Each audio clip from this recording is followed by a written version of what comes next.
কালকে যেহেতু সংক্রান্তি ছিল তো পিঠে হবে না তা তো হয় না। তবে হ্যাঁ, বলা ভালো আমি কিন্তু পিঠে বানাতে অতটাও পারদর্শী নই, তবে সব কিছুই চেষ্টা করি।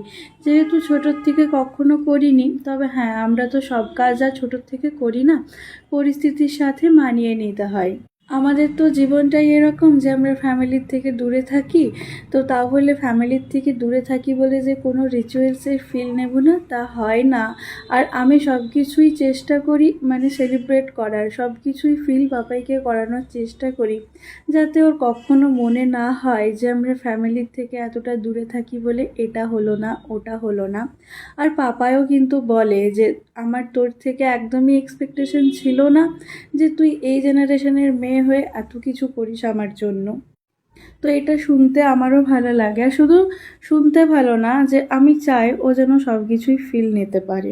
তবে হ্যাঁ, বলা ভালো যে বাবাই আমাকে প্রতিটা কাজে হেল্প করে, নাহলে আমার একার পক্ষে কিন্তু হতো না। আর এখন যেহেতু আমি ভ্লগ করি, তো সময় অসময়েও আমার ক্যামেরাও ধরে দেয়।